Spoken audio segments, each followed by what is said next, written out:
Cage didn't know if Richie was serious. But then again, he thought it didn't matter. They'd been running down this thin country road for nearly 1.5 hours, pushing 60 ever since the state line was out of sight. With a speed like that, there wouldn't even be jelly left if they crashed. But Cage didn't really think that mattered either. He almost welcomed the thought. Just get me out of this nightmare, he thought. Just get me out of this hell. What in the hell are you thinking about, Cage? Richie asked, throwing him a scant smile and a naked look of contempt. A cigarette dangled from the corner of his mouth, bobbing up and down with the irregularities of the road. The stink of tobacco and tar was almost unbearable when none of the others seemed to mind. Just shut the fuck up and keep your eyes on the road, Cage said. His head felt as if it was splitting in half. The side where that cop had socked him was sticky with dried blood. He was in a bad mood. In his lap, he had a bottle of whiskey concealed in a brown paper bag, old school bum style. He took a gulp and felt the carousel in his head slow down a bit. He then passed it to Richie, the driver, who took a large swig himself before passing it to the back seat. Jimmy Katz. At least that's what everyone called him. He took his arm off one of the girls he was groping to grab the paper bag. He took a swill and coughed before he passed it to Anne, the redhead to his left. They were all high on something, but Cage didn't know what. Jenna looked like she was seconds away from passing out. Or maybe she already had. Her head rested on Jimmy's shoulder and her lips were parted in a rather unattractive way. Where the hell are we even going? Cage exclaimed, making no attempt to conceal his frustration. Jimmy cackled and passed him the bottle, the women grinning at him from whatever drug haze they were currently in. Who the hell cares, man? He said, and Cage could see his pupils were as large as industrial plates. Yeah, Jenna agreed, and she flung her arms around Jimmy's neck. Who the hell cares, right? Cage gave her a look of short disgust before he peered back out the window. The woods flung by as the car sped forth. Its headlights illuminated the trees briefly before giving way to the dark, and the effect created a soothing optical illusion. Cage felt his eyes a little shut, and as his mind started to drift onto the oceans of sleep, he remembered the cop. He remembered her stopping them just a few miles from the Texas state line. She'd seen the booze, ordered Richie to step out of the car. They had all followed, even the girls, and before anyone even knew what was happening, they'd been beating her half to death. Cage had been socked once with a black, heavy-duty flashlight, the kind cops wore when they wanted to feel important. No one else had been hurt, and after Cage took his revenge with a crowbar, they got back in the truck and raced off, leaving the hillbilly hick state behind with the trooper dying in the dirt. Cage thought of her face, how it had somehow caved in as he beat down on it with the iron. He'd been in a lot of fights. They all had, but he most of all. The first man he'd fought was his father, who'd been rather keen on fighting as well, but only 5 to 10-year-old boys. When Cage turned 15, he'd broken the old fucker's arm in 3 places and had him running out of the house like a squealing pig. After that, the fighting just sort of came naturally. He beat people up for everything. He didn't get the right amount of change at the local diner, a sock to the jaw. A stranger bumped into him on the street, a kick in the ass. One in the face, too, if he was stupid enough to protest. He fought anyone for everything. Didn't matter how big or tough they were. You just didn't fuck with Cage Reynolds. Despite this, though, he never killed anyone before. Sure, the cop was breathing when they left, but with a head injury like that, not for long. She was dead all right. The thought formed a thick lump of dread in his chest. Dread that he was responsible for the death of someone, anyone. Most likely she was just a deadbeat bitch with 2 fatherless kids and too much of a taste for the booze, but so what? She was just doing her job. A bribe could have done the trick. Maybe. unless she was one of the naive, the law is everything whores. Well, it was too late to be sorry anyway. It had happened, and a sudden sound, like an explosion, and the car spun out of control. The wheels shrieked as Richie stood on the brakes, the car turning sideways across the road and coming to a halt just moments before it could have turned over. Cage hit his sore head and the pain was immeasurable. It no longer felt like he was splitting in two, but as if it already had.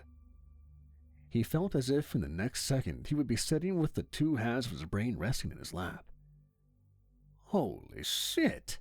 Richie exclaimed, and Cage was furious to hear a giggle just underneath his words. What the hell did that stupid prick have to laugh about? What the hell happened? He asked, and the pain was so bad he couldn't even bring himself to shout.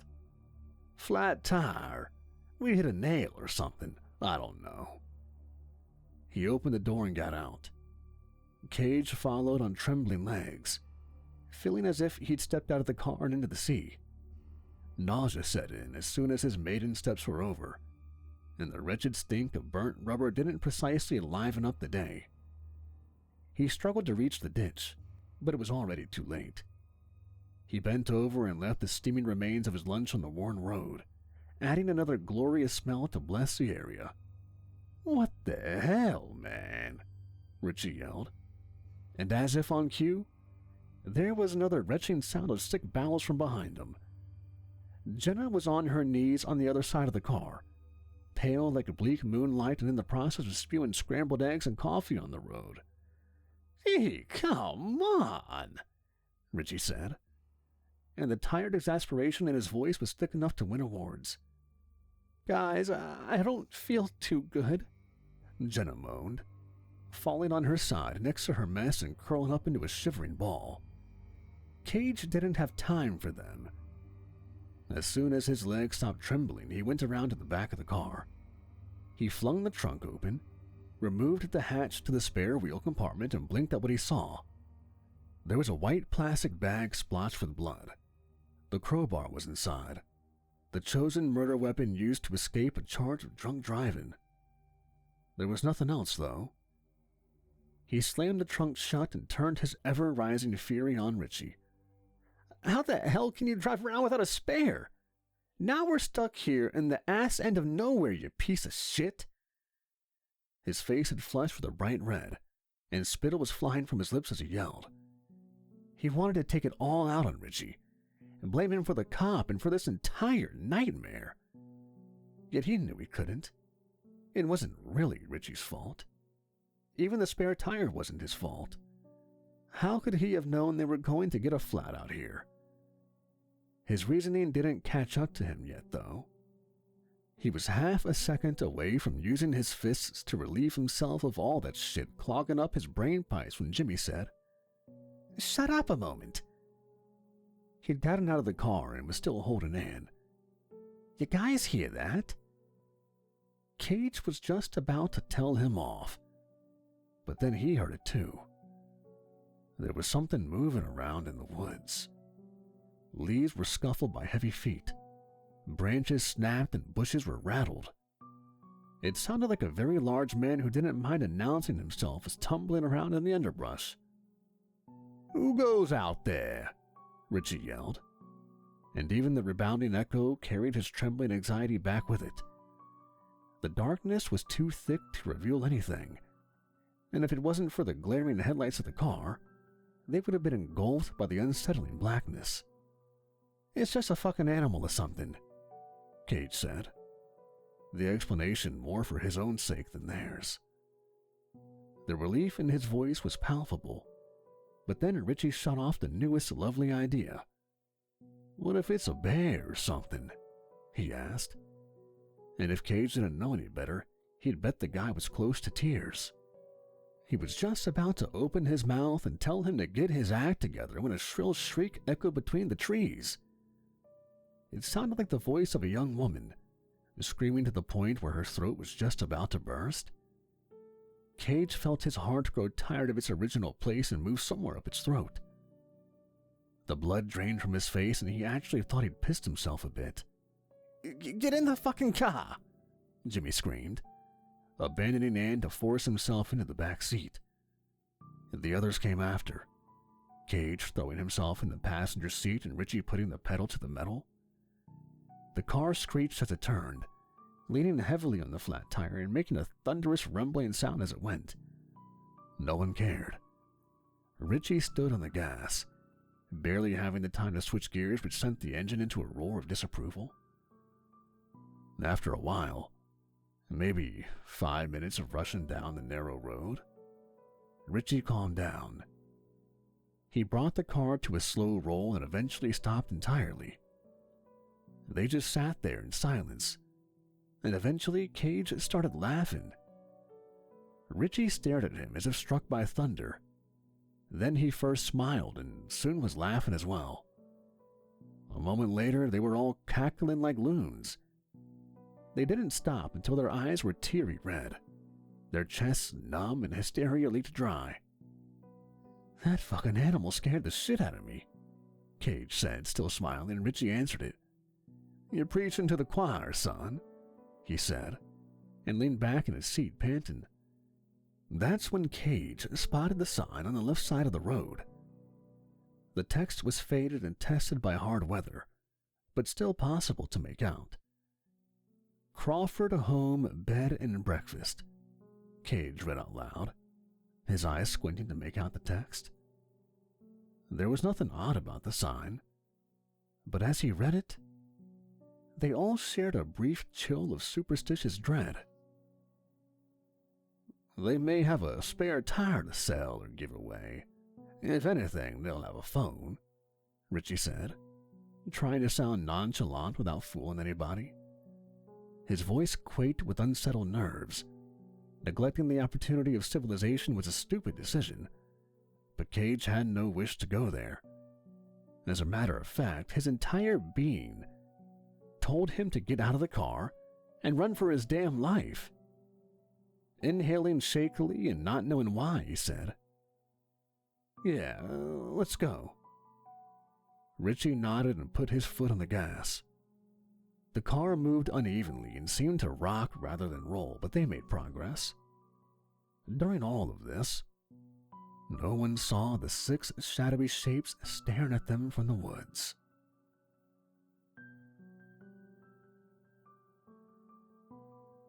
The house itself was a convincing sight. It was a cozy, deep wood version of a Cape Cod, complete with an outdoor garage and a country-style porch. A white wooden fence surrounded the building and a faint, oily light shone inside its tall windows. There were no other cars in the gravel driveway, and Cage figured the Crawfords must keep their own car in the garage. The alien feeling of wrongness had subsided, but it still lingered in the background. Cage brought it down to nothing but the rather fast-paced events of the last few hours. His memory flashed to the cop dying in the road, her pale gray eyes staring up at him with a sort of accusing bewilderment. "What happened? Did you just strike me? If so, why would you do that?" He shook at the thought and opened the passenger side door. He was immediately struck by the rather misplaced smell of newly cut grass. It was a grotesque mix of childhood harmony invading on his sinister sense of danger, making him almost lightheaded. Behind him, he heard the other doors open, then the crusty protest of feet on the gravel. Jimmy came up to him and put an arm around his shoulders, smiling at him scantly with that pompadour greaseball haircut ruffled by the cool breeze. Something about that wind unsettled Cage further. It was like a breath of something large, cruel, and dead. "Fuck are you smiling about?" he said and shrugged him off. "I'm not one of your whores." Jimmy rolled his eyes and shot back. "You on your period or something, prick?" Cage ignored him and started walking towards the house, the others following closely behind. He wondered who'd build a place like this, surrounded by forests on both sides and situated deep in the middle of nowhere. Even the road, which was likely the closest thing this place ever got to a highway, was likely to go on forever into the uncharted wilds of nowhere land. He was glad to have found the place, though, already forgetting about his earlier sense of foreboding. He strode up to the door and knocked like a fool before he noticed the doorbell. He rang it, and the chime from inside was also somehow strange. It rang with the metallic whine of something which was old and had stood unused for decades, like striking the key on an old piano. There was no answer, and after some time Cage rang it again. The sleepy chime returned, wrapping them in a thick atmosphere of cold unease. "I don't like this," Anne said, and no one missed the fear in her tone. "There's nothing to fucking be afraid of," Cage said, speaking more to himself than to anyone else. After a while, he beat the door in frustration. Not very hard, but it swung open on whining hinges. Cage took a cautious step inside, even though his heart pounded in his chest. It was a narrow hallway with a staircase on the left. What looked like a century-old lamp stood on a dresser just inside the door, emitting the oily light they'd seen from outside. "Hello?" Cage said, taking another step inside. The floorboards creaked underneath his feet, and Jimmy said, "Well done, Gage.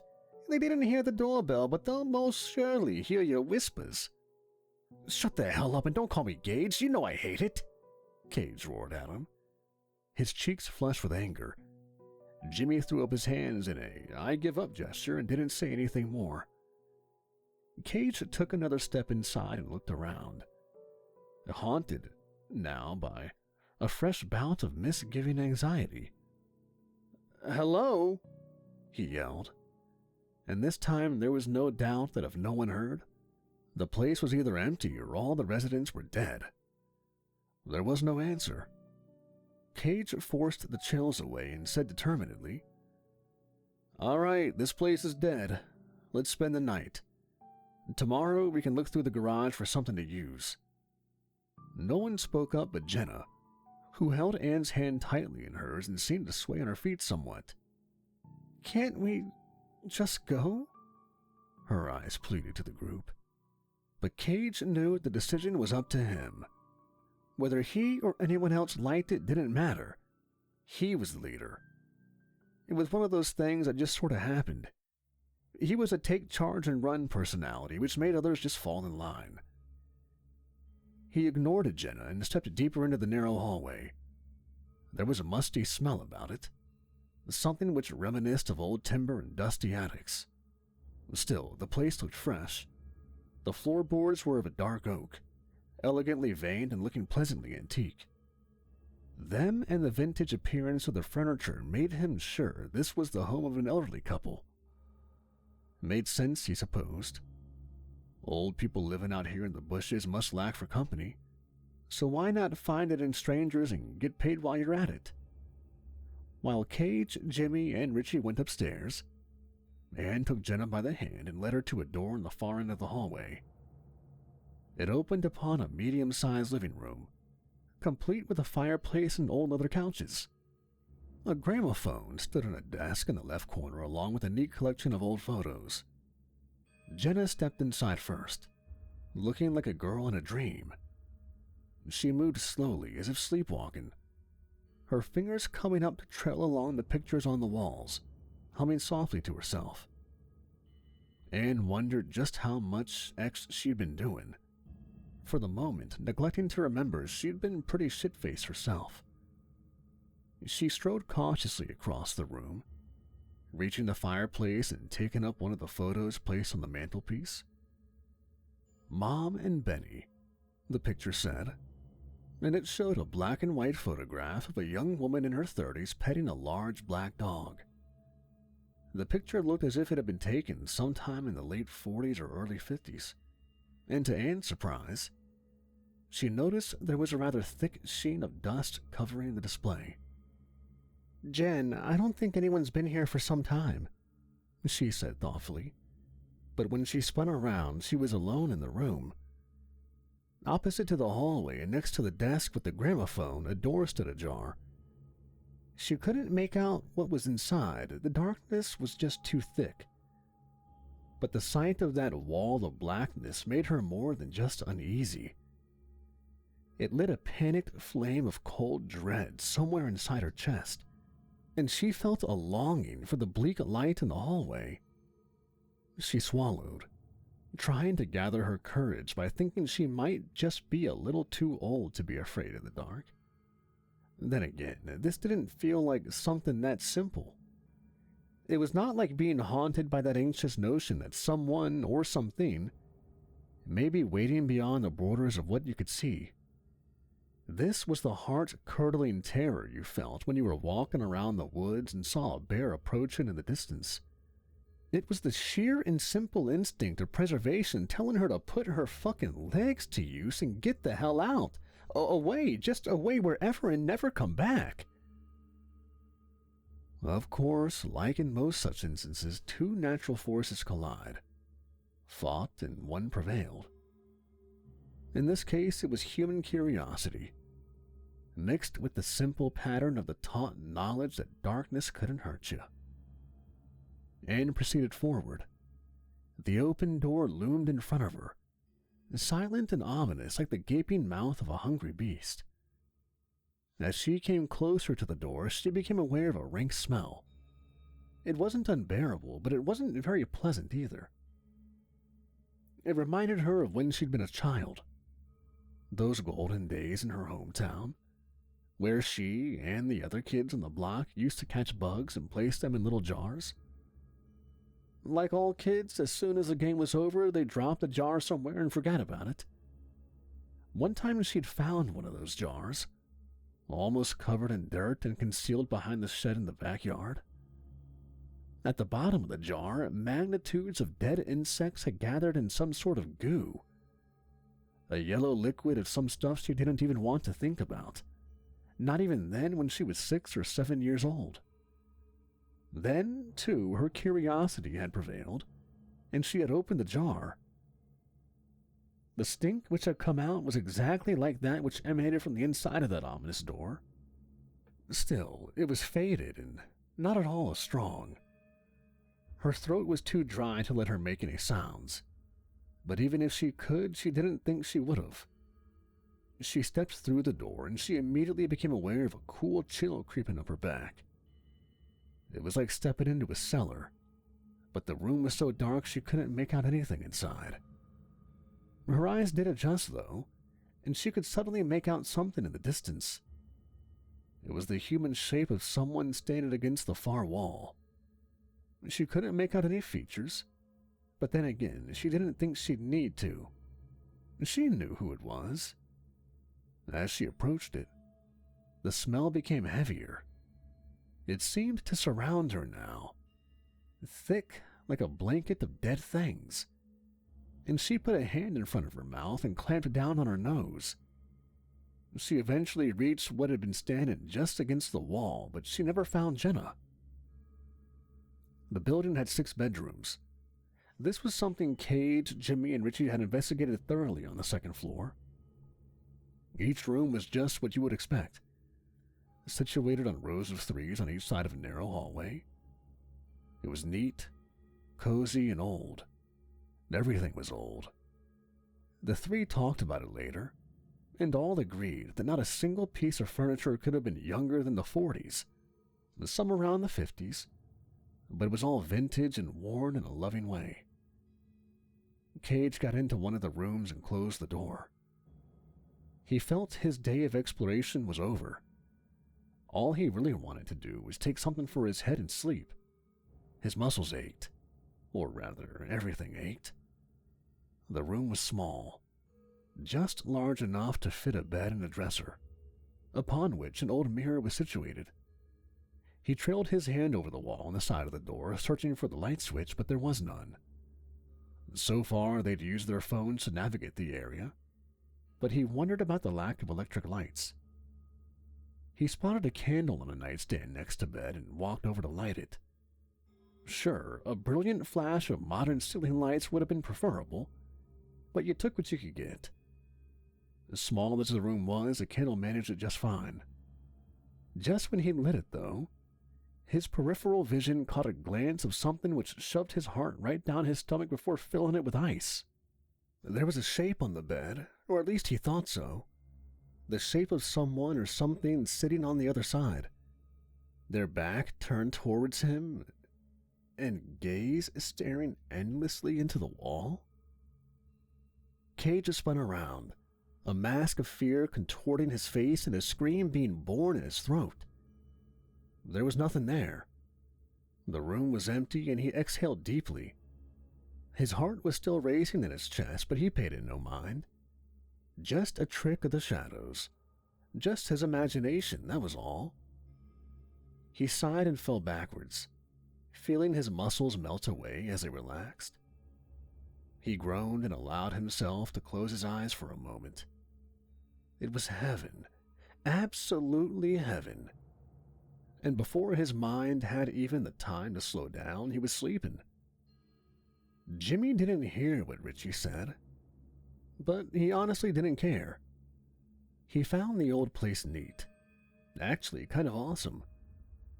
It reminded him of his grandparents' place back in New York. It even smelled the same. Old geezers, such as they always were, saved all their stuff, never threw shit away, and as such their place was littered with vintage stuff. Like the others, he used the flashlight in his phone to navigate the dark rooms, opened drawers, and even pocketed something nice here and there. What did it matter? The owners seemed to have gone AWOL anyway. They might not even be back in the morning or even this week.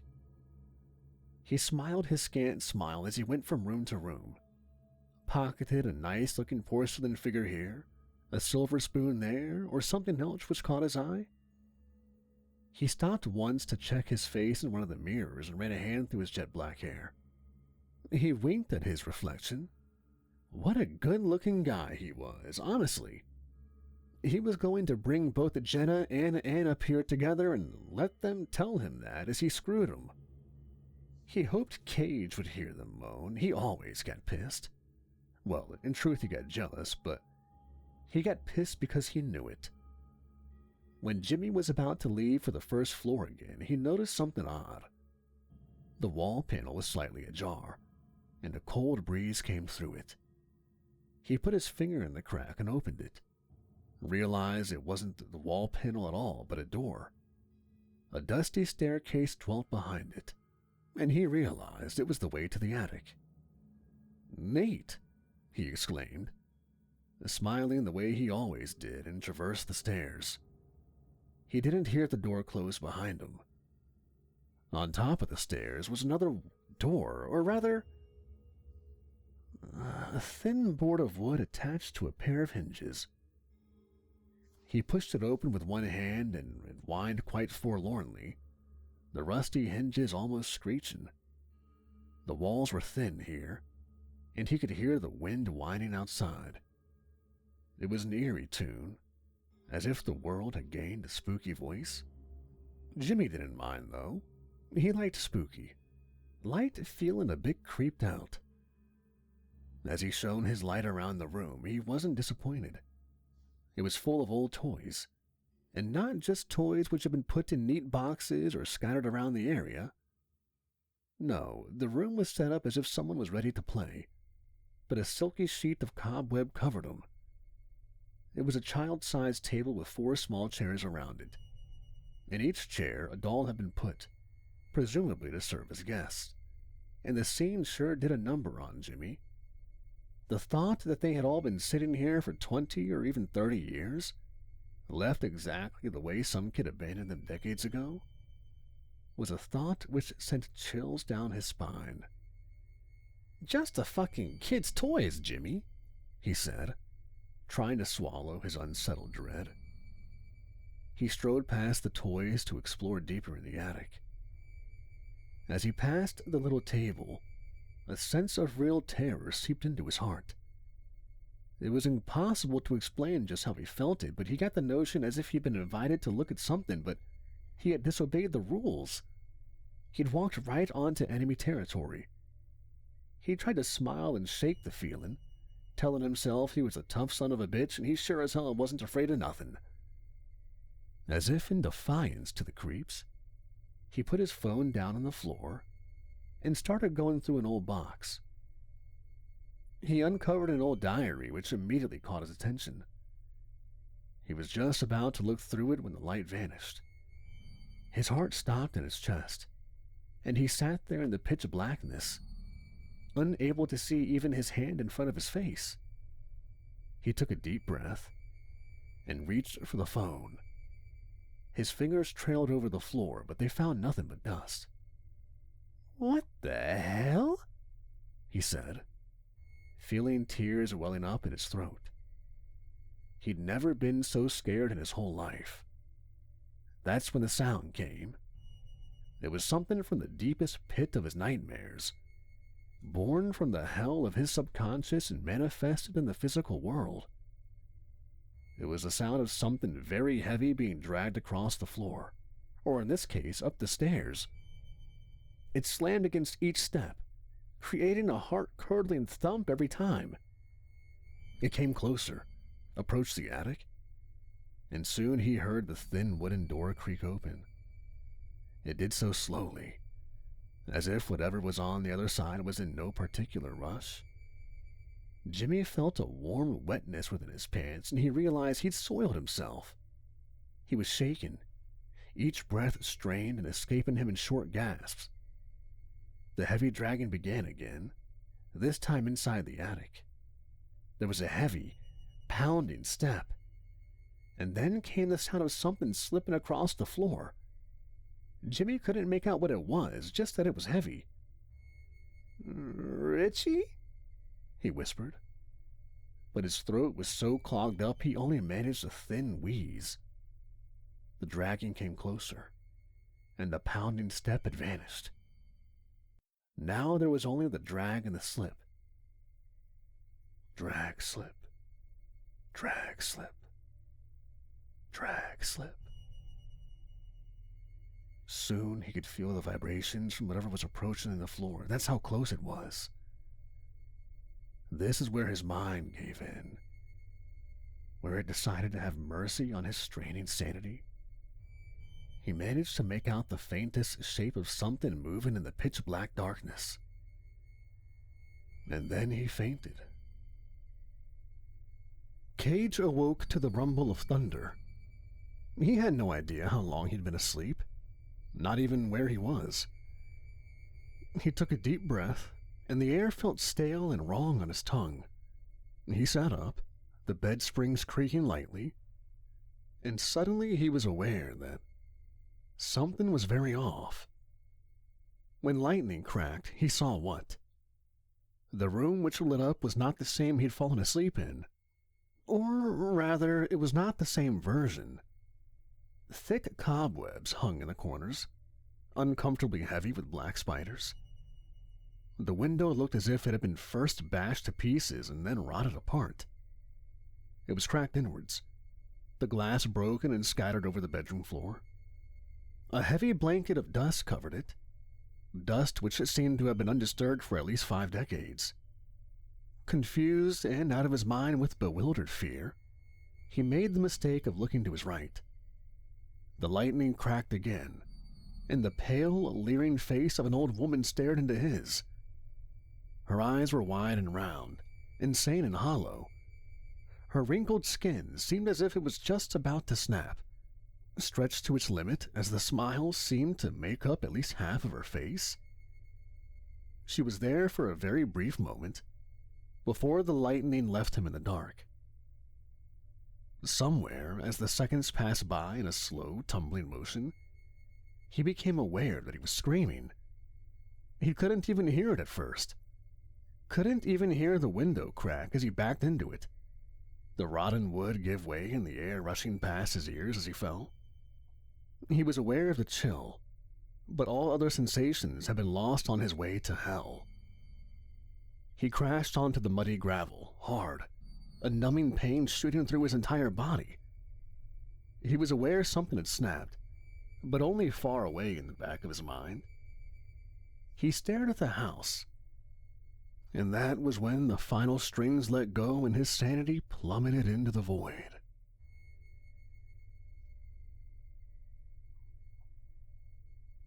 The neat little Cape Cod, which indeed might have been just that once, was a miserable wreck. The paint had peeled off almost completely, leaving tiny flakes behind on the ground. The front door had been boarded up completely, so long ago that even the boards were rotting. Part of the roof had caved in and every window was either smashed or on its way to fall apart. The sign which had been saying Crawford Home, Bed and Breakfast now said, "Building has been condemned. Structure is deemed unsafe." Weeping and laughing at the same time, he realized he couldn't feel his toes. He couldn't feel his legs either, for that matter. He could still move them, though, which was the weird part.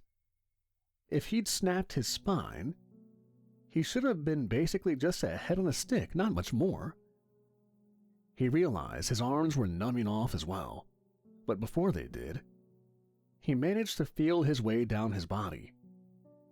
He grabbed at the sharp piece of fence which had impaled him, not feeling any pain at all until that precise moment. Even then, however, it was just an aching throb somewhere far away. "Oh," he managed, weeping a little more now, even sobbing. Something about this was just so fucked up. It couldn't be real, it just couldn't. It was one fucking tripped out ride of X, all right. Thinking this, he saw pieces of his guts on the bloody fence posts, coating it like sausages filled with jelly. Something about this struck him as funny, and he died smiling. A couple of days later, there was an article in the newspapers about a Jenna Caulfield, who was found wandering aimlessly on a cornfield. Her feet were bleeding, clothes torn, and face riddled with a magnitude of tiny scars. Nothing she said was intelligible, at least not then, and she was taken first to the hospital and then to the mental ward. She didn't speak for nearly a month after she'd been found, but once she did, police officers investigated her testimony. The house, deteriorated, old, and condemned, was found, but no bodies. Richie Stewart's, Gage C. Reynolds, Jim L. Bridger, and Ann Moores were all listed as missing.